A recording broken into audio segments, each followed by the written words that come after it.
जब पहले कथा प्रारंभ हुई 7 वर्ष की उम्र में, तो आगे अनुभव आया है तो इसलिए बता रही हूँ, अन्यथा मुझे कोई वो प्रचार का शौक नहीं। तो आगे एक बड़ा सा कीबोर्ड रखा होता था, जैसे हमारे भैया बजाते हैं, इनका थोड़ा हाई मॉडल है, हम थोड़े छोटे लोग थे तो छोटा रखते थे, तो वो आगे रखा रहता है।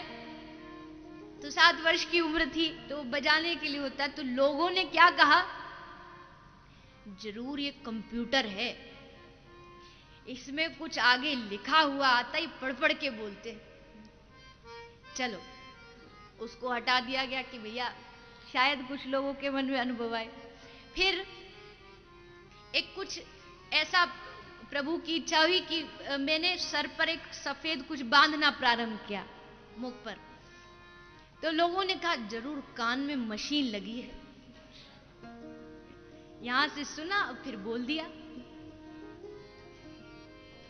मुश्किल से वो कांड भी हटा। लोग न जाने क्या क्या चीजें मन में बना लेते हैं। अभी कुछ लोगों को पता नहीं, एक काउंटर होता है, देखिए ये छोटा सा काउंटर होता है, इसको आपने बहुत लोगों के हाथ में देखा होगा। वो कभी कभी जब के लिए काम आता है, तो क्या करते, जरूर बीपी की मशीन है, कुछ पता नहीं, लेकिन शंकाओं में जीते रहते हैं, संदेह में जीते रहते हैं।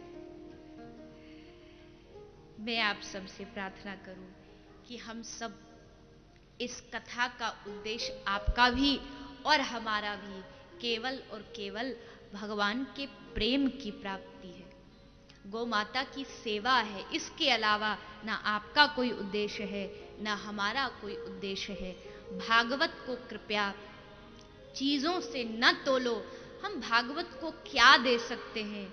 जिस भागवत ने हमको सब कुछ दिया है, क्या हम उस भागवत को पैसे से तोल सकते हैं?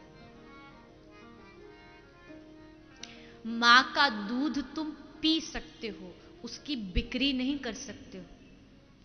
भागवत भी वही मां का दूध है, तुम स्वाद से पियो, तुम अपने जीवन को उससे बनाओ, लेकिन इसको तुम बेच नहीं सकते हो।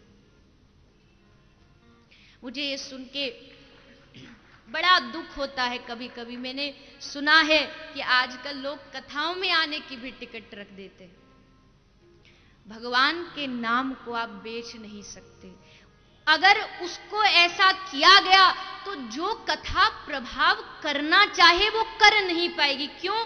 क्योंकि वहां धन की महत्वता है, वहां धन के लिए लोग आया है, तो उसलिए उस कथा का प्रभाव जो है वो ना तो कहने वाले में आएगा और ना कथा सुनने वाले में आएगा, उसका फल व्यर्थ चला जाएगा। भागवत को भला कोई पैसों से खरीद सकता है?